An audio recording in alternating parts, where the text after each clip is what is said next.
আমার জীবনের সাথে, যে আমি এখনই যদি মারা যাই, রমজান এসেছিল, আমি আমার গুনাহ মাফ করে নিতে পারি না, আমার মতো কপাল পোড়া দুনিয়ায় নেই।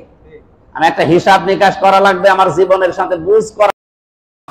আমি তোমারি গোলাম গো, অন্য কারো নয়।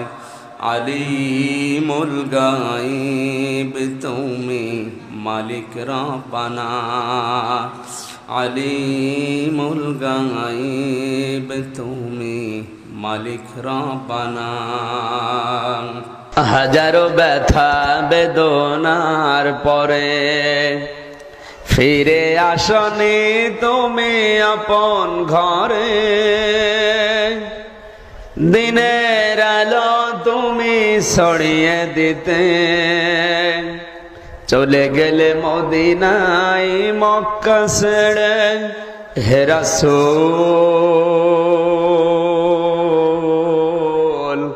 তোমাকে ভুলি আমি কেমন করে।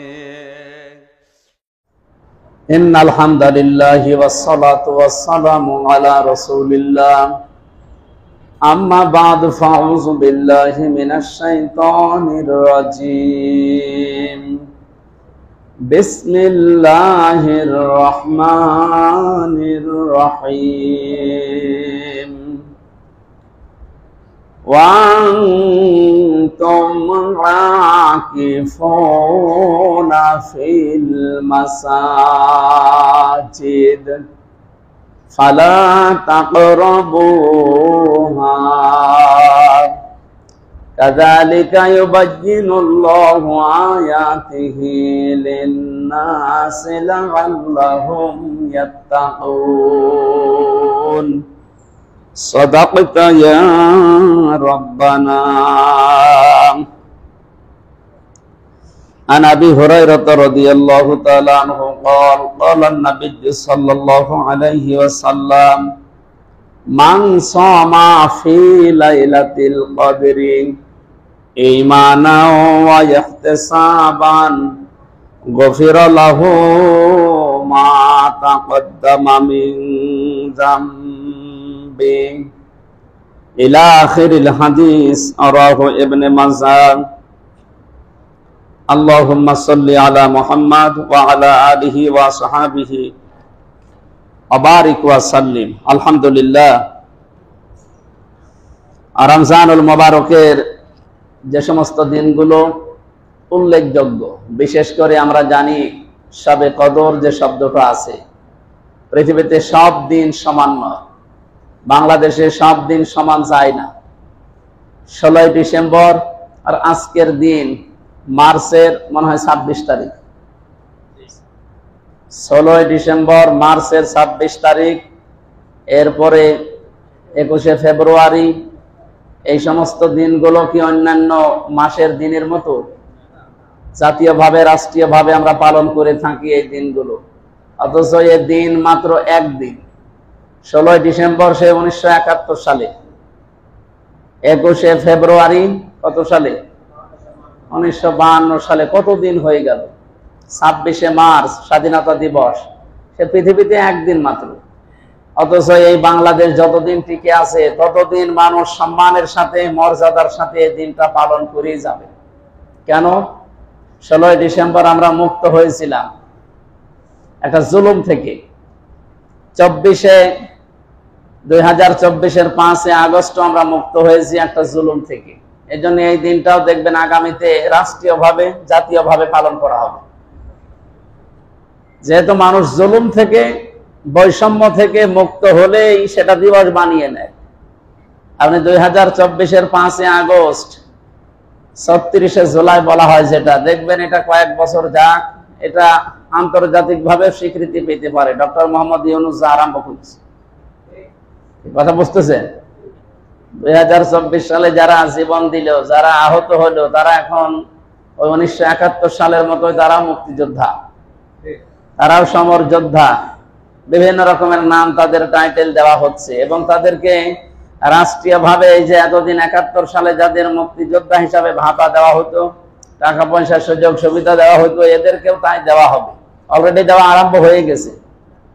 যারাই দেশের পক্ষে এবং বাংলাদেশ সম্পর্কে যারা শত্রুতা করে তাদের বিপক্ষে যারা, তাদেরকে রাষ্ট্র আজ সম্মান জানাচ্ছে। বিশেষ করে এই যে বাংলাদেশের কুষ্টিয়া জেলার কৃতি সন্তান শহীদ আবরার ফাহাদ, তাকে মরণোত্তর স্বাধীনতা পুরস্কার দিয়েছে ডক্টর মোহাম্মদ ইউনূস তার মায়ের হাতে। তিনি ভারত বিরোধী ছিলেন। ভারত বিরোধী ছিলেন এই কারণে, কারণ ভারত আমাদেরকে যেভাবে আস্তে পিষ্টে শোষণ করে খাচ্ছিল, এখনো পর্যন্ত চেষ্টায় ছিল। ডক্টর মোহাম্মদ ইউনূস না হয়ে অন্য কেউ আসলে এই দেশটা টিকিয়ে রাখা সম্ভব হতো না। আল্লাহ ব্যবস্থা করে, এমন একটা মানুষকে দিয়েছে যার একটা পরিচিতি আছে আন্তর্জাতিক মহলে।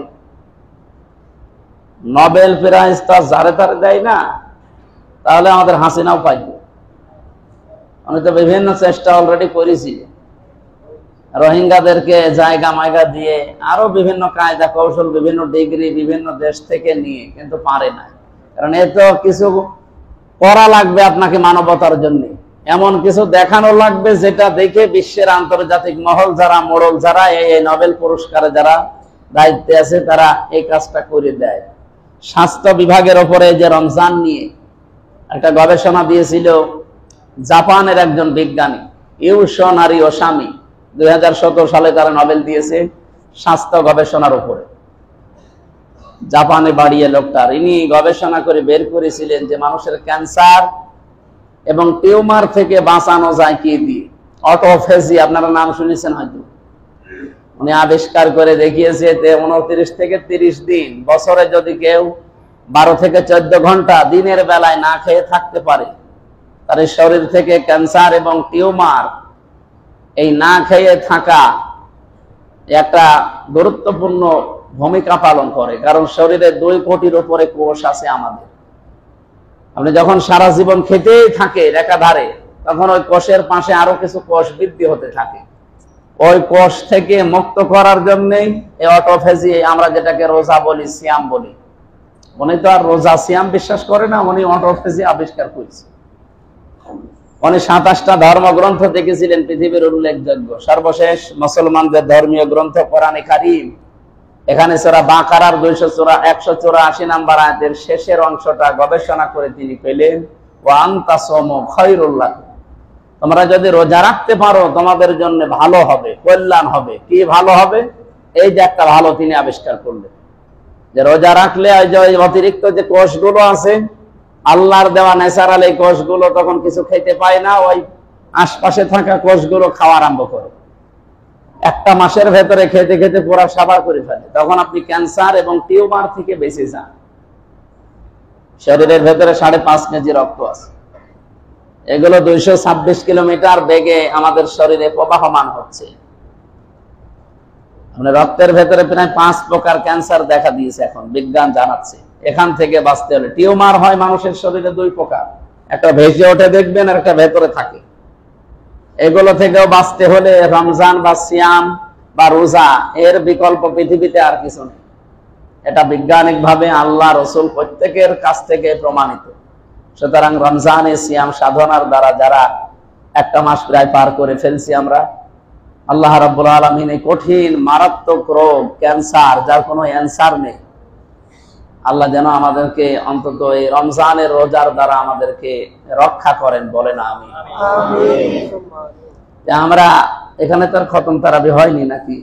সূরা তারাবি পড়েছেন আপনারা, কোরআন শরীফ বিভিন্ন মসজিদে তেলাওয়াত হয়েছে নামাজে। আমরা আজকে 20 রাকাত তারাবির ভেতরে 1 রাকাতে আমরা পড়েছিলাম ইন্না আনজালনা ফি লাইলাতিন মুবারাকা ইন্না কুন্না মুনজিরিন। অবশ্যই আমি কোরআনে কারীমকে নাযিল করেছি এরকম একটা বরকতময় রজনীতে। ইন্না কুন্না মুনজিরিন, আর আমি নিজেই সতর্ককারী। আল্লাহ রাব্বুল আলামিন যদিও এই রাতে ফেরেশতা জিবরাইল সহ লক্ষ লক্ষ ফেরেশতা অলরেডি পাঠিয়ে দিয়েছেন। সূর্য ডোবার পর থেকে তারা দুনিয়ায় এসেছে। 21, 23, 25, 27, 29 এই সমস্ত বেজোড় রজনীগুলোতে তারা দুনিয়ার আসমানের এই পৃথিবীর জমিনে যারা ইবাদত বন্দেগীতে থাকে তাদের সাথে মুসাফা করে, তাদের সাথে মোলাকাত করে। হয়তো আমাদের ওই চক্ষু ওই দৃষ্টি নেই, এই জন্য আমরা দেখতে পাই না। ফেরেশতা এসেছে, লাইলাতুল কদরি খায়রুম মিন আলফি শাহর বলা হয়, এটা 1000 মাস থেকে উত্তম না। তাহলে আলফুন শাহরুন দিত আল্লাহ, আলফুন শাহরুন আল্লাহ দেয়নি, আলফি শাহর মানে 1000 বছর শুধু না, হাজার হাজার বছর। হাজার হাজার বছরে মানুষের যে উপকার হয়, মানুষ যে ইবাদত বন্দেগী করে, এর দ্বারা মানুষের যে কল্যাণ হয়, এই এক রাতে আল্লাহ সেরকম কল্যাণ সাধন করেছেন কোরআন নাযিল করে। যেহেতু মাত্র একদিন এই দেশ স্বাধীন হওয়ার পরে যতদিন এই দেশ সার্বভৌমত্ব টিকে থাকবে ততদিন মানুষ পালন করবে। কোরআনে কারীম যে রাতে আল্লাহ নাযিল করেছিলেন, ইন্না আনজালনাহু ফি লাইলাতিল কদরি ওয়া মা আদরাকা মা লাইলাতুল কদর, অবশ্যই আমার এই কোরআন আমি লাইলাতুল কদরে নাযিল করেছি। আপনি জানেন এটা কি? এটা 1000 মাসের চাইতে উত্তম। শুধু 1000 না, হাজার হাজার। এরপরে কি? তানাজ্জালুল মালাইকাতু আর রূহু ফিহা বিইذনি রাব্বিহিম মিন কুল্লি আমরিন সালাম হিয়া হাত্তা মাতলাইল ফাজরি। অলরেডি ফেরেশতা এখানে 1 বছর আল্লাহ দিতে পারতেন, মালাকুন মালাইকা দিয়েছেন। তানাজ্জালু মানে এটা মজারে, বর্তমান ভবিষ্যৎ, প্রেজেন্ট ফিউচার। তার মানে এখন নাযিল হয়েছে, ভবিষ্যৎ বলতে কিয়ামত পর্যন্ত রমজানের এই শবে কদর যেই দিন আসবে ওই দিনই নাযিল হবে। একজন দুইজন না, লক্ষ লক্ষ ফেরেশতারা নাযিল হচ্ছে, হবে। কতক্ষণ পর্যন্ত তারা থাকবে? ফজর পর্যন্ত। এরা এসেই বলতে থাকবে আল্লাহর সালাম, আল্লাহর শান্তি দুনিয়ায় বর্ষিত হোক ওই মানুষগুলোর উপরে যারা ইবাদতে আছে। ইবাদত কি? আমরা আমাদের দেশে, বিশেষ করে বাংলাদেশে, ভারতে, পাকিস্তানে, এই সমস্ত দেশে আমরা মনে করি ইবাদত মানে সেই 27-এ হোক, সবে বরাতে হোক, আর সবে মেরাজে হোক, এই সমস্ত রাত আসলে আমরা ইবাদত মনে করি। মসজিদে জিকির আজকার করা, নামাজ পড়া, তাসবিহ তাহলিল করা, কোরআন পড়া, বা এই মসজিদ থেকে ওই মসজিদে যে একটু ঘোরাফেরা করা। কথা বুঝতেছে?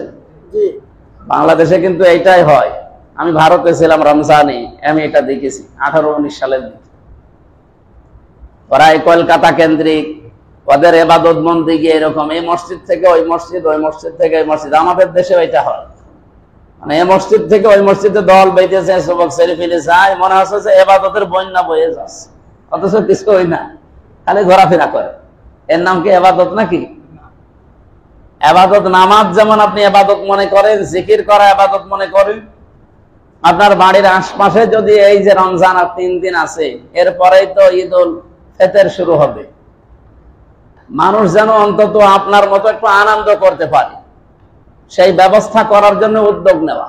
এই উদ্যোগ বাংলাদেশে যদি সব মসজিদ থেকে, সব জায়গা থেকে আমরা নিতে পারতাম, এদেশের অনেক মানুষের মুখে হাসি ফোটাতে পারতাম। ওটা যে একটা ইবাদত আমরা অনেকে জানি না। আমি কি কথা বোঝাতে পেরেছি? না, আপনি বোঝেননি এখন। আপনি কিন্তু নামাজের প্রতি যেমন যত্নবান, রোজা রাখতে যেমন যত্নবান, জিকির করতে যেমন যত্নবান, কোরআন পড়তে যেমন যত্নবান, আপনি মানুষকে তার মুখে হাসি ফোটাতে, তার দুঃখ দুর্দশা দূর করার জন্য ওই রকম যত্নবান না। অথচ ওটা যে একটা ইবাদত আমরা অনেকে জানি না। এই লাইলাতুল কদরে আপনি শুধু জিকির করবেন, নামাজ পড়বেন, এই ইবাদত আল্লাহ দেয়নি, ওইটাও একটা ইবাদত। সুতরাং ঘোরাফেরা যদি করাই লাগে, অন্তত 10 জন 15 জন মিলে একটু চেষ্টা করেন যে 2টা মানুষের মুখে কি করে এই 3 দিন পরে হাসি ফোটানো যায়। নিজের শখের জিনিস না কিনে, ওখান থেকে মনে করেন 1000 আপনার বাজেট, 800 টাকা কিনলেন, 200 রাখলেন, এরকম 15 জন রাখেন তো দেখেন 3000 টাকা হয়ে যাবে। এই টাকা দিয়ে যদি অন্তত 5টা পরিবারে সেমাই, চিনি বা একটু হালকা কোনো কিছু একটু দিয়ে দেন, তাদের মুখে হাসি ফুটবে না? মুসলমানদের দিবস তো আসতেছে এই কারণে। পৃথিবীর যত দিবস আছে আপনি দেখবেন সব ভোগের দিবস, আর মুসলমানদের যে দিবস কোরআন হাদিস প্রণীত, এই ভোগের দিবস না, এগুলো ত্যাগের দিবস। এজন্য আমাদের ঈদুল আজহা, ঈদুল ফিতরে আগে ভোগ এরপরে ত্যাগ না, আগে ত্যাগ করবেন এরপরে ভোগ করবেন। কথা বুঝতেছেন? আর অন্যান্য ধর্মের যত অনুষ্ঠান আছে, এমনকি বাংলাদেশে যত বানানো ধর্মীয় অনুষ্ঠান আমরা বানিয়েছি, যত দিবস আছে, সব পালন করা হয় আগে ভোগ এরপরে ত্যাগ। এই যে পয়লা বৈশাখ, খালি খাবো খাবো এরপরে হালকা দেব, এই কথা বলে না। খালি খাবো খাবো নেব নেব, এই খাবো ওই খাবো, পান্তা ইলিশ খাবো, এরপরে নতুন জামা নেব, নতুন স্যান্ডেল নেব, এই জিনিস নেব, প্রেমিকার সাথে দেখা করব, খালি। কিন্তু দেওয়া যে লাগবে এটা শুধু ঈদুল ফিতরে আছে, ঈদুল আজহায় আছে। 1 মাস রোজা রেখে আপনি আনন্দ করে খাবেন হবে না। আগে ঈদগাহ যাওয়ার আগে ফিতর দেন, সাদাকাতুল ফিতর বলা হয়। সাদাকাতুল ফিতর না দিয়ে আপনি যদি ঈদে যান, আপনার রোজার ত্রুটি থেকে যাবে। যদি সামর্থ্যবান, আপনার রোজাই হবে না, ঈদ পালনও হবে না, কারণ এটা ওয়াজিব। আমি কথা বোঝাতে পারছি? মুসলমানদের যত দিবস আছে এই দিবসগুলো আগে ত্যাগ, এরপরে ভোগ, যতটুকু থাকবে ততটুকু। ঈদুল ফিতরে, ঈদুল আজহায়ও তাই। আপনি কোরবানি কিনবেন 2 লাখ 2.5 লাখ টাকা দিয়ে, আগে মরণে খাওয়া খাবেন, জবাই করে হবে না। আগে জবাই করে গরিবকে দিয়ে আসেন, ওর ছেলে মেয়ে নিয়ে রান্না করে খাবে, হাসবে, ওর হাসি দেখে আপনি হাসবেন। কথা বুঝতেছেন? এই জন্য ইসলামের যে দিবসগুলো আছে আগে ত্যাগ, এরপরে ভোগ। আর অন্যান্য যত দিবস পাবে আগে খাবো আগে নেব। এই যে বিশ্ব ভালোবাসা দিবস 14 ফেব্রুয়ারি, আমি খাবো নেব, এই খাবো ওই খাবো, এই বিভিন্ন খাওয়া খাওয়া, খালি বাকি খাওয়া তো আমি বলতে পারলাম না। বিভিন্ন খাওয়া জিনিস শুধু, কিন্তু দেওয়া জিনিস কি আছে বলেন তো? একজন বান্ধবী একজনকে বলছে 14 ফেব্রুয়ারি আসতেছে, প্রেমিক তো আমার জানিয়েছে যে কিছু দেওয়া লাগবে, কি দেব বলতো? আচ্ছা, কি দেওয়ার মতো আছে তোর শরীরই দিয়ে দে। একটা কথা, সুবহানাল্লাহ। এই যে অন্যান্য যত দিবস আমরা দেখলাম শুধু খাওয়া খাওয়া, নেওয়া নেওয়া। ইসলামে এই যে 1 বৈশাখ বলেন, 14 ফেব্রুয়ারি বলেন, তারপরে ইংরেজি নববর্ষের প্রথম যেটা আছে 1 জানুয়ারি বলেন, যত দিবস আমরা জানি, এই যে কি বিশ্ব মা দিবস পালন করা হয়, বিশ্ব বাবা দিবস, বিশ্ব বোন দিবস, বিশ্ব ডিম দিবস, যত দিবস আছে খালি খাওয়া ছাড়া কি আছে? এমনকি মুসলমানদেরও অনেক বানানো যে ইবাদত গুলো, এগুলো খালি খাওয়া। সবে বরাতে কি বলেন না কেন? 2 ঈদে কি? সবে মেরাজে কেউ মরে গেলে, কেউ জন্ম নিলে, খাওয়া ছাড়া কোন ইবাদত আছে? এই জন্য আমরা খাওয়াটা ভালো বুঝি, তো এই জন্য খাওয়া যেখানে মুসলমানের ইবাদত ওই জায়গায় যায়। অথচ আন্তর্জাতিক সাম্রাজ্যবাদী যারা, তারা আমাদেরকে এই নতুন নতুন দিবসগুলো বানিয়ে আমাদের পকেটের টাকা বের করার একটা ধান্দা খুলেছে। একটা দিবসও পালন করলে কোনো সওয়াব হয়, অথচ পকেটের টাকাগুলো চলে যায়। বিভিন্ন মেলা বসায়, আর এই দিবস পালন করার নামে আমরা এই 1 বৈশাখে 14 ফেব্রুয়ারি ভালোবাসা দিবস, এটা ইংল্যান্ড থেকে এসেছে। শফিক রেহমান নামে এই চারোর সন্তান একটা, এই শয়তানের বাচ্চা নিয়ে এসেছে এইটা। কত মেয়েদের ইজ্জত নষ্ট হয় এই দিনটা পালন করতে গিয়ে, কত যুবক তার চরিত্র নষ্ট করে ফেলে। অথচ ওটা পালন করে খ্রিস্টানরা। কারা? আপনি কি খ্রিস্টান? এটা পালন করা যাবে আগামী থেকে? মুসলমানদের দিবস মাত্র 2টা, ঈদুল আজহা, ঈদুল ফিতর। সুতরাং আপনি আনন্দ করবেন, একেবারে খাবেন খালি না হবে না। আগে আপনি মানুষকে দেখবেন যে সে হাসে কিনা, আপনার পরিবারস্থ লোক, আপনার পরিবারের বাইরে যারা আছে, প্রতিবেশী, আশপাশে যতটুকু সমর্থ আছে, এদের দেখে বেড়াবেন যে এরা আসলে হাসে কিনা। এদের হাসির জন্য আপনাকে সাদাকাতুল ফিতর দেওয়া লাগবে, সাদকা করা লাগবে, যাকাত দেওয়া লাগবে, দান করা লাগবে। এই রমজান এগুলো শিক্ষা দিতে এসেছিল। সুতরাং আমাদের উচিত হবে, আল্লাহ যেহেতু নিজে সতর্ককারী, ইন্না কুন্না মুনজিরিন, অবশ্যই আমি আল্লাহ নিজে সতর্ক করছি তোমাদের। সুতরাং আন্তর্জাতিক সাম্রাজ্যবাদী তাদের ফাঁদে পা দেওয়া যাবে না। আগামী থেকে মুসলমানের দিবস সারা পৃথিবীতে কয়টা? 2টা, ঈদুল ফিতর, ঈদুল আজহা। যেহেতু 3 দিন পরে আমাদের ফিতর। ফিতর মানে ভেঙে ফেলা। ফিতর মানে কি? ফিতরের আর একটা অর্থ আছে। ফিতর মানে ইফতারি করা। ফিতরের আরো অর্থ আছে। ফিতর মানে ঈদুল ফিতরের নামাজ আদায় করে মানুষ যখন বাড়ি যায় তখন নিষ্পাপ হয়ে যায়, ভেঙ্গে চোরমার করে ফেলেছে ওর জীবনের অপরাধগুলো। 1 মাস রোজা ছিলাম, কিছু খেতে পারিনি সেরকম মন মতো, এখন যেহেতু রোজা ভেঙ্গে ফেলেছি আজকে, এই জন্য এর নাম আরবিতে ফিতর বলা হয়। এই ফিতরে আপনি ঈদের দিন আনন্দ করতে করতে চলে যাবেন, একা একা হবে না। যতটুকু সমর্থ আছে একটা মাস যারা রোজা রাখলেন, আপনি যদি সাহেবে নিসাব হয়ে থাকেন, সাহেবে মাল হয়ে থাকেন, অবশ্যই আপনাকে ফেতরা দেওয়া লাগবে। হয় ফেতরা আপনি দেবেন, নাই ফেতরা নেবেন, এর বাইরে কিছু নেই। কথা বোঝা গেছে? হয় আপনাকে ফেতরা দেওয়া লাগবে, না আপনাকে ফেতরা নেওয়া লাগবে। এখন আপনি কোন পজিশনে আছে আপনি বলেন। বাংলাদেশে আমরা যে নিয়মটা করেছি টাকা দিয়ে, আসলে খাবার দেওয়া লাগে। খাবার, যেই খাবারটা দিলে ওই লোকটা বিক্রি করতে পারে, এইরকম জিনিস দিয়ে সাদাকাতুল ফিতর আদায় করার নিয়ম। ওই জামানায় নবী 3 সা বলা হয়। সা কি? সা বললে বুঝবেন? এই গেড়ো বোঝেন? গেড়ো বাংলা ভাষায় বলছে, আমার পাশের গ্রামে বাড়ি, এই যে গেড়ো করে তোলে না, চাল, ধান, গম, ভুট্টা, এই যে গেড়ো করে এভাবে 3 বার তুলবেন। সেটা আপনি খেজুর দেন, পনির দেন, এরকম জব দেন, আটা দেন, 10টা জিনিস দিয়ে দেওয়া যায়। এরকম গেড়ো করে আপনি মনে করেন খেজুর দিয়ে দেবেন। খেজুর এখন বাজারে সর্বোচ্চ 2200 টাকা কেজি, আর সর্বনিম্ন হয়তো 120 টাকা কেজি।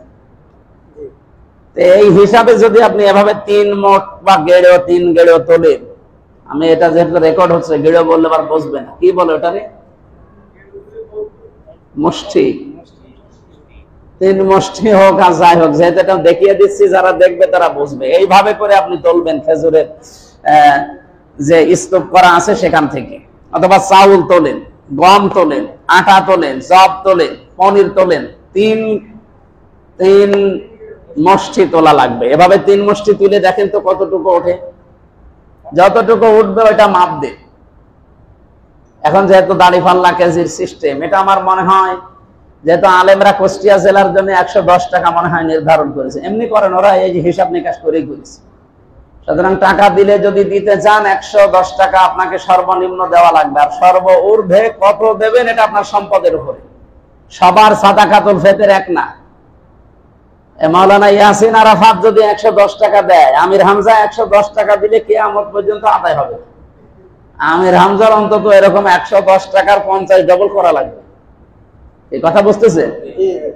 এরপরে রশিদ চাউল ভান্ডার, এই পাশের গ্রামে বাড়ি না, এখন উনি যদি বলে আমি 110 টাকা দেবো, আদায় তো হবে না, আরো গোনা হবে। আমার আকিস গ্রুপ, আমি যেখানে চাকরি করি, ওনারা যদি বলে আমি 110 টাকা দেবো, হবে? ও তো মনে হয় 1 কোটি টাকা করে দেওয়ার দরকার এক একটা ফেতরা, কারণ টাকার কোনো হিসাব নিকাশ নেই। বাংলাদেশে ওদের জমি কেনা পর্যন্ত নিষেধ। বলেন তো কত সম্পদ থাকলে সরকার থেকে নিষেধ করে দেয়? এমন কোন জেলা আছে যেখানে ওদের জায়গা নেই? এরা যদি বলে যে আমি 100, বিআরবি কেবল উনি যদি বলে আমি 110 টাকা দিলাম, ফেতরা আদায় হয়ে গেছে, না, ওনার আরো ইয়ার কি মারা হবে। উনি যদি দিতে চায়, ওনার যে পজিশন, ওই পজিশনে দেওয়া লাগবে। আমি কি কথা বোঝাতে পেরেছি? এখানে সবার কি 110 টাকা? সর্বনিম্ন এটা না দিলেই না। হ্যাঁ, এর উপরে আপনি 500 দিতে পারেন ফেতরা, 1000, 1500, 2000, 2800, 3200 পর্যন্ত মনে হয় অনেকে এই নির্ধারণ করেছে। এই হিসাবে আপনারা যার যে সামর্থ্য, আপনি তো জানেন আপনার অবস্থান কোথায়। আমি কয়েকটা মানুষের নাম বললাম, বিআরবি কেবলের, এরপরে আকিস গ্রুপের, এরপরে সালমানের রহমান তো এখন দরবেশ বাবা ধরা খেয়ে অনেক মাটিতে শুয়ে আছে। ওনার আর ফেতরা, উনি ফেতরা নিবে, ওনার আর বলছি না। আর বাকি যারা আছে, এই সমস্ত মানুষের যার যে পজিশন, সামাজিক স্ট্যাটাস, ওই জায়গায় দাঁড়িয়ে তাকে হিসাব করা লাগবে যে আমার ফেতরা কতটুকু। কথা বোঝা গেছে? তাহলে এখানে বলেন তো সর্বোচ্চ কার আছে? আমি যেমন 110 টাকা দিলে আমার হবে না, আমার হিসাব করা লাগবে আমার কি পরিমাণ সম্পদ আছে আমার বাবার মিলে। এই জায়গা থেকে হিসাব করে আমার হয়তো এক একটা ফেতরা কমপক্ষে 20,000 করে আসবে মনে করেন। আমার 3টা মেয়ে, ম্যাডাম, আমি, মা, বাবা, সব মিলে যদি এক একটা ফেতরা দেওয়া লাগে, আমার মনে হয় আপনারা পুরা গ্রাম মিলেও তো এই ফেতরা হবে। হয়তো এখানে যারা আছেন এরকম ধনী মানুষ আছেন যাদের ফেতরা দিতে হলে 110 টাকায় হচ্ছে না, তাদের দেওয়া লাগবে হয়তো এক একজনের 2000 টাকা। এরকম মানুষ নেই? তাহলে আপনার সামর্থ্য অনুযায়ী যদি এই ফেতরা আদায় করেন, এরকম ফেতরা পেয়ে আপনার আশপাশের গরিব মানুষগুলো যেন ঈদের দিন অন্তত তার ছেলে মেয়ে নিয়ে আনন্দ করতে পারে, এমন জিনিস দেওয়া যেটা বাজারে সচরাচর চলে, ও যেন বিক্রি করে হলেও এটা নিতে পারে সম্পদ। যেহেতু বিক্রি আপনি করছেন না, টাকা দিয়ে দিচ্ছেন, হিসাব করে টাকা দিয়ে দেবেন। এরপরে গুরুত্বপূর্ণ একটা বিষয় আমরা ছেড়ে গেছি, সেটা হচ্ছে হাদিস যেটা পড়েছিলাম, বিশ্বনবী মুহাম্মদ রাসূলুল্লাহ জানিয়েছেন সবে কদরে কেউ যদি ঈমানের সাথে আর হিসাব নিকাশ করে ইবাদত বন্দেগী করতে পারে, এই শব্দটাই বাংলাদেশে আমরা বুঝি না। মান সামা ফি লাইলাতিল কদরি ঈমানাও ওয়া ইহতিসাবান, দুইটা শব্দ। যে ব্যক্তি লাইলাতুল কদরে দাঁড়িয়ে যায়, ইবাদত করবে, কি নিয়ে দাঁড়ায়? ঈমান নিয়ে। কি নিয়ে? ঈমান নিয়ে। আমাদের ঈমান আছে এটা আমরা আবার জানি তো, ঈমান যে আমার আছে আমি কিভাবে টের পাবো? সাহাবী প্রশ্ন করলেন, হে নবী, আমার যে ঈমান আছে আমি কি করে টের পাবো? আমার কি জুব্বা বড় দেখলে আমার ঈমান আছে বুঝবো? বলে না, ইদা সাররাতকা হাসানাতুকা ওয়া সাআতকা সাজ্জিআতুকা ফাআনতা মুকমিন, যখন তোমার ভালো কাজগুলো তোমাকে আনন্দ দেবে আর অন্যায় কাজগুলো দেখলেই তোমার ভেতর থেকে একটা কষ্ট লাগবে, বাধা আসবে, তখন বুঝবা যে তোমার ঈমান আছে। ভালো কাজ কি সবার কাছে ভালো লাগে? অন্যায় কাজ কি সবার কাছে খারাপ লাগে? তার মানে আপনার ঈমান আছে কিনা আপনি বলেন। আপনি যে সারা রাত দাঁড়িয়ে এখন 100 রাকাত নামাজ পড়বেন, নামাজ পড়লে সওয়াব হবে, ঈমান থাকা লাগবে আগে। আর ঈমান আছে কিনা এটা তার থার্মোমিটার। কথা বোঝা গেছে? 2 নম্বরে ইহতিসাবান। ইহতিসাব মানে হিসাব নিকাশ করা আমার জীবনের সাথে, যে আমি এখনই যদি মারা যায়, রমজান এসেছিল আমি আমার গুনাহ মাফ করে নিতে পারি না, আমার মতো কপাল পোড়া দুনিয়ায় নেই। আমি একটা হিসাব নিকাশ করা লাগবে, আমার জীবনের সাথে বুঝ করা লাগবে। এখন এই বুঝটার জন্য রমজান প্রতি বছরে একবার আসে। সুতরাং ঈমানের সাথে আর হিসাব নিকাশ করে করে জীবনে আত্মসমালোচনা করে নিজেকে পরিবর্তনের নিয়তে যারা আজকে দাঁড়িয়ে যাবে, দাঁড়িয়ে যাওয়া মানে শুধু নামাজে দাঁড়ানো না, সমাজের জন্য দাঁড়িয়ে যাওয়া, পরিবারের জন্য দাঁড়িয়ে যাওয়া, রাষ্ট্রের জন্য দাঁড়িয়ে যাওয়া, এর নাম মান সামা রমাদানা মান কামা রমাদানা। আমার শব্দের শাব্দিক অর্থ দাঁড়িয়ে যান, হয়তো ব্যক্তিগত ভাবে দাঁড়ান, পরিবারের জন্য দাঁড়ান, সমাজের জন্য দাঁড়ান, রাষ্ট্রের জন্য দাঁড়ান। আর সবাইকে সব জায়গা থেকে দাঁড়ানোর সময় এসে গেছে। কথা বুঝতেছেন? যে যেখানে আছেন ওই পজিশনে আজ দাঁড়াতে হবে। রাসূলুল্লাহকে আল্লাহ ডাক দিয়েছিলেন, ইয়া আইয়ুহাল মুদাফফির কুম ফাআনজির, হে চাদরওয়ালা কম্বলওয়ালা দাঁড়ান। আপনি এভাবে শুয়ে থাকার জন্য দুনিয়ায় আসেননি, আপনি দাঁড়ান, ফাআনজির, মানুষকে সতর্ক করেন। সুতরাং সতর্ককারী 1 নম্বরে কে? ইন্না কুন্না মুনজিরিন, আমি নিজেই সতর্ককারী। 2 নম্বরে সতর্ককারী কে? রাসূলুল্লাহ। বলেন বলেন। ইয়া আইয়ুহান নাবিয়্যু ইন্না আরসালনাকা শাহিদা ওয়া মুবাশশিরা ওয়া নাযীরা ওয়া দাঈয়ান ইলাল্লাহি বিইযনিহি ওয়া সিরাজাম মুনীরা। এখানে আল্লাহ 5টা গুণ দিয়েছেন রাসূলুল্লাহ। হে নবী, ইন্না আরসালনাকা, অবশ্যই আপনাকে আমি পাঠিয়েছি, শাহিদান, আপনি সাক্ষীদাতা। কিয়ামতের দিন যত উম্মত আসবে সব উম্মতের পক্ষে সাক্ষী দেব আমরা, আর আমাদের পক্ষে বিপক্ষে সাক্ষী হিসাবে দাঁড়াবে রাসূলুল্লাহ। 2 নম্বরে মুবাশশিরান, আপনি সুসংবাদ দেবেন মানুষকে। 3 নম্বরে নাযীরা, আপনি মানুষকে সতর্ক করবেন, ভীতি প্রদর্শন করবেন। 4 নম্বরে ওয়া দাঈয়ান ইলাল্লাহ, আপনি মানুষকে আল্লাহর দিকে ডাকবেন। আমরা আজ বাবার দিকে ডাকি, স্বামীর দিকে ডাকি, দলের দিকে ডাকি, ডাকা লাগবে কার দিকে? আল্লাহর দিকে। আপনি যেখানে আছেন ওখান থেকে আপনার দায়িত্ব এটা হওয়া লাগবে আজকে থেকে। কুল হাদিহি সাবিলি আদউ ইলাল্লাহ, হে নবী আপনি বলেন এইটাই আমার পথ, আমি মানুষকে আল্লাহর দিকে যে ডাকি এইটাই আমার পথ। আমি আন্দাজে ডাকি না, আলা বাসিরাতিন, আমি বুঝে শুনে ডাকি, আমি দেখে শুনে ডাকি, বুঝে শুনে ডাকি। আনা ওয়া মানিত্তাবানি, এটা তো আমার কাজ, আর আমাকে যারা অনুসরণ করে বলে, যারা আমার উম্মত বলে দাবি করে, তাদেরও কাজ। সুতরাং আমাদের আজকে থেকে যে 4 নাম্বার নবীর যে গুণ, উনি ডাকতেন কার দিকে? আমরাও যেন জীবনে আল্লাহর দিকে ছাড়া অন্য কারো দিকে না ডাকি। যে ভাই আসেন আমার বাবার আদর্শের দিকে আসেন, বলা যাবে? কার দিকে ডাকবেন? আল্লাহর দিকে। বিইজনিহি ওয়া সিরাজাম মুনীরা, 5 নম্বরে উনি উজ্জ্বল প্রদীপ ছিলেন। ওনার থেকে যত আলো মানুষ নিয়েছে তত আলোকিত হতে পেরেছে, অথচ ওনার আলো জীবনে কমে নাই। মোমবাতি আপনি জ্বালিয়ে দেন, সারা এলাকার মানুষেরা, পুরা কুষ্টিয়া জেলার মানুষ আলো নিতে থাকবে, মোমবাতির আলো কমবে? যা আছে তাই থাকবে। রাসূল থেকে হেদায়েতের বাণী মানুষ নিয়েছে, কিন্তু তার যে হেদায়েত আল্লাহ তাকে দিয়েছেন ওইটা কমে গেছে।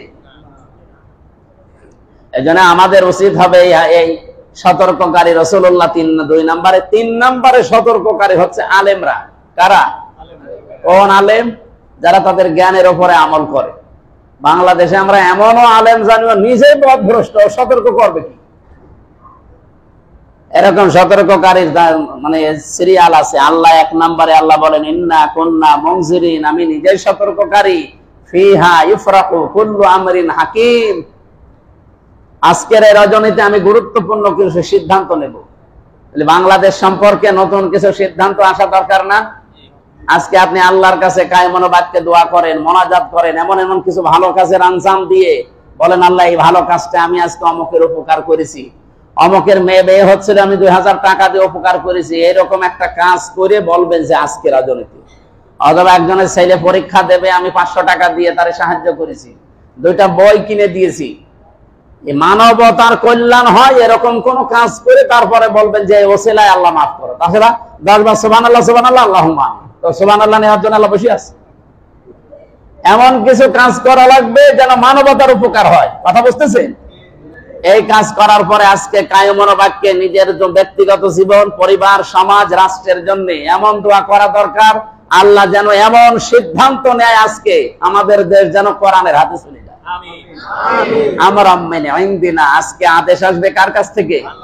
যত ফেরেশতারা আজকে ঘুরতেছে রাতের বেলা, সব আদেশ নিয়ে এসেছে আল্লাহর কাছে। ইন্না কুন্না মুরসিলিন, অবশ্যই আল্লাহ রাব্বুল আলামিন এই মুরসিলিন শব্দের 2টা অর্থ, একটা ফেরেশতা আর একটা নবী রাসূল। যেহেতু নবী রাসূল এখন আর পাঠাবে না, 2 নম্বরের অর্থটা ধরা লাগবে কি? ফেরেশতারা আসতেছে, ওনারা এখন দেখতেছে, আমাদের পর্যবেক্ষণ করছে যে কার দ্বারা কতটুকু আল্লাহর পথের দিকে মানুষ অগ্রসর হয়, মানুষের উপকার হয়। আপনাকে আবার বলছি, যদি উপকার করতে নাও পারেন কারো ক্ষতি করবেন না। আল্লাহ আমাদের বিষয়ে এমন এমন সিদ্ধান্ত যেন আজকে নিয়ে ফেলেন, সর্বোত্তম সিদ্ধান্ত হবে দেশে যেন আল্লাহ ইসলামকে বিজয় করে দেয়। আল্লাহ রাব্বুল আলামিন বাস্তব জীবনে আমরা যতটুকু শুনেছি, ইবাদত বন্দেগী যতটুকু পারেন, আপনি নামাজ পড়তে চাইলে কিছু নামাজ পড়েন, জিকির করেন, কোরআন পড়েন, মানুষের একটু খোঁজ খবর নেন, অথবা আত্মীয় স্বজনকে একটু কল দিয়ে বলেন যে কোনো সমস্যা যদি মারাত্মক থাকে বলো, আমার সামর্থ্য অনুযায়ী কিছু পাঠাবো। এরকম কিছু কাজ কারবারে আঞ্জাম দেওয়া দরকার। আরো যাদের এর উপরে কিছু আছে তারা যেন একটা মানুষের কর্মসংস্থান তৈরি করে দেয়। যে মানুষের হাতে যে এমন কিছু আছে যে আমি একটা ফ্যাক্টরি তৈরি করে, একটা ওয়ার্কশপ তৈরি করে 5টা মানুষকে কাজে লাগাতে পারি, এরকম লাগিয়ে দেন, আল্লাহর আরশ খুশি হয়ে যাবে। ভারতে তাজমহল দেখার জন্য মানুষ চায়। 20 কোটি টাকা খরচ হয়েছিল ওই সময় তাজমহল বানাতে। কত কোটি? 20 কোটি। 20 কোটি বোঝেন আপনি? আমি কয়েকদিন আগে মালয়েশিয়া গিয়েছিলাম, ওখানকার 1 টাকা বাংলাদেশের 29 টাকা। ওখানে আমার অনুষ্ঠান করলে 2000, 2500, 3000 টাকা দেয়। 3000 টাকা যখন দেয় মনে হচ্ছে ছাতা কি দিচ্ছে, অথচ ওটা ভাঙালে প্রায় 1 লাখ, 70-80 হাজার হয়ে যায়। বলেন তো 3000, 4000, 5000 টাকা যখন দিল তখন কি মনে হচ্ছিল যে এই একটা টাকা হইলো, অথচ ভাঙাতে গিয়ে দেখি এটা প্রায় 70-80 হাজার হয়ে গেছে। তাজমহল বানিয়েছিল ওই বাজারে 20 কোটি টাকা খরচ করে, যেই বাজারে 2.5 টাকায় একটা গাভী পাওয়া যেত, 3-4 কেজি দুধ দেয় এরকম গাভী, কয় টাকায়? 2.5 টাকায়। 1 টাকায় 8 মণ চাল পাওয়া যেত, কয় টাকায়? আপনি চিন্তা করেন, ওই বাজারে 20 কোটি টাকা খরচ করার তাজমহল 22,000 শ্রমিক কাজ করেছিল, 20 বছর সময় লেগেছিল একাধারে। চিন্তা করতে পারেন কত কিছু এর ভেতরে। আমি নিজে দেখতে গিয়েছিলাম। বলেন তো এটা দেখতে গিয়ে আমার অনেক সওয়াব হয়েছে নাকি? এটা আল্লাহর কাছে অনেক দামি, কিচ্ছু না। এই যে এখন শীত চলছে, গরম চলছে, যদি কোনো শীত বস্ত্র কাউকে উপহার দেন, একটা শাড়ি কাউকে দিয়ে তার লজ্জাস্থানটা ঢাকার একটা ব্যবস্থা করে দেন, ওই বিধবা মেয়ে লোকটাকে একটা সেলাই মেশিন যদি 3-4 জন মিলে কিনে দেন, একটা মানুষ কর্মজীবনে নেই একটা অটো কিনে দেন 8-10 জন মিলে, ওই লোকটা যদি সত্যি কর্মজীবন ফিরে পেয়ে হালাল রুজি উপায়ের জন্য চেষ্টা করে, আল্লাহর আরশ আপনার উপরে খুশি হয়ে যাবে। এই সমস্ত ইবাদত বন্দেগী গুলো বাংলাদেশে চলে না। আমি অন্যান্য মুসলিম দেশে পেয়েছি তারা এরকম ইবাদত বন্দেগী মনে করে। আমি মালয়েশিয়া যে 9-10 দিনে অনেক কিছু পেয়েছি, ওটা যদি বাংলাদেশে পেতাম এ দেশটা আরো দাঁড়িয়ে যেত। মালয়েশিয়া তো কিছুই দেখলাম না, খালি মানে পাম গাছ আর পাথর আর পাহাড়, এছাড়া আর কিচ্ছু নেই। অথচ তারা আজ দাঁড়িয়ে গেছে সততার কারণে, ইবাদতের কারণে। ফালিয়াবুদু রাব্বা হাযাল বাইত আল্লাযী আত'আমাহুম মিন জু' ওয়া আমানাহুম মিন খাউফ। আল্লাহর ঘর কাবা শরীফের নাম দিয়ে আল্লাহ বলেন, এই ঘরের মালিকের ইবাদত করো, তোমাদের ক্ষুধা লাগলে খাদ্যের ব্যবস্থা আল্লাহ করবে, আর যদি ভয় ভীতি কোন ঝামেলা আসে সামনে, এগুলো আল্লাহ নিজে দূর করে দেবে। আল্লাহ রাব্বুল আলামিন রমজানুল মুবারক দেখতে দেখতে শেষ হয়ে গেল, আর মাত্র একটা রাত আছে 29-এর। এটাও হতে পারে আজকেরটাই সম্ভাবনা বেশি। সুতরাং আপনারা এমন এমন কাজে আঞ্জাম, আমরা যে যেখান থেকে আসি চেষ্টা করে যাব, আল্লাহ পাক যেন আমাদের দ্বারা একটা 5টা মানুষের উপকার হয় এরকম কাজ করার তৌফিক দেন। জিকির, সুবহানাল্লাহ, আলহামদুলিল্লাহ, নামাজ পড়া, কোরআন পড়া, হাদিস পড়া, এত পড়বেনই। সবচাইতে ভালো আল্লাহর কাছে দামি কাজ মানবতার জন্য কিছু করে যাওয়া। কুনতুম খায়রা উম্মাতিন উখরিজাত লিন-নাস, এই আয়াত তার প্রমাণ। আমি আজ যেহেতু বের হয়েছি সেই বিকাল 3টায়, এখন 9:40 বাজে, আর কথা বলা ঠিক হবে না।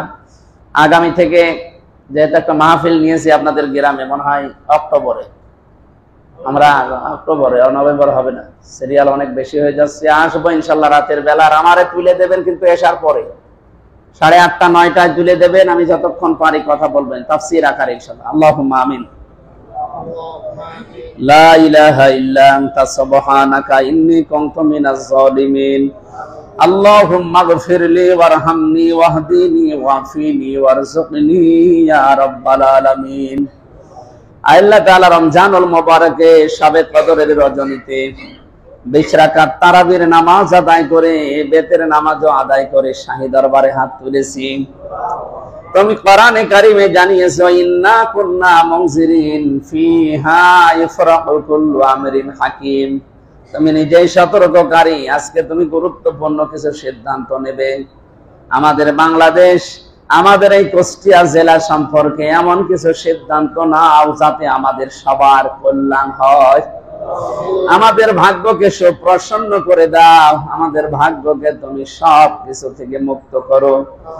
আমাদের ভাগ্যে যেগুলো ভালো ভালো কাজ আছে এগুলো আঞ্জাম দেওয়ার তৌফিক তুমি লিখে দাও।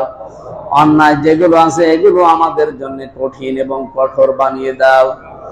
মা বাবা যাদের নেই, কবরে আছে, আল্লাহ সবে কদরে তাদেরকে কিয়ামত পর্যন্ত মাফ করে দাও। আমরা আবার বলছি, তুমি এমন কিছু সিদ্ধান্ত নাও এ বাংলাদেশ সম্পর্কে, যারা ষড়যন্ত্রে লিপ্ত আছে এগুলো তুমি ছিন্ন ভিন্ন করে দাও। আল্লাহ তাআলা, আমরা আর যাই করি, আমরা তোমাকে তো সেজদা দিয়েছি, আমরা তো শিরিক করি না প্রকাশ্যে, আমরা তো প্রকাশ্যে বেদাত করি না। মেহেরবানি করে বাংলাদেশটা কোরআনের হাতে তুলে দাও। যত মাজলুম আছে এই দেশে তুমি হামে ওয়া নাসির হয়ে যাও। যারা জালেম আছে ওদেরকে ছিন্ন ভিন্ন করে দাও। ফিলিস্তিনের মুসলমানের আজকেও তারা আঘাতপ্রাপ্ত, আল্লাহ তুমি তাদেরকে বাঁচাও। ইসরায়েলকে পৃথিবীর মানচিত্র থেকে তুমি গায়েব করে দাও। বারাকাল্লাহু লানা ওয়া লাকুম ফিল কোরআনিল আযীম। কুষ্টিয়া জেলার এই ক্ষুদ্র আইলচারা সদর থানায় যত মানুষ কবরে আছে, এলাকায় মাটির নিচে, প্রত্যেকটি মানুষকে কোরআনের ইজ্জতে মাফ করে দাও। আল্লাহ, আমার জীবনের অপরাধগুলো তুমি নেকি দিয়ে পাল্টিয়ে দাও।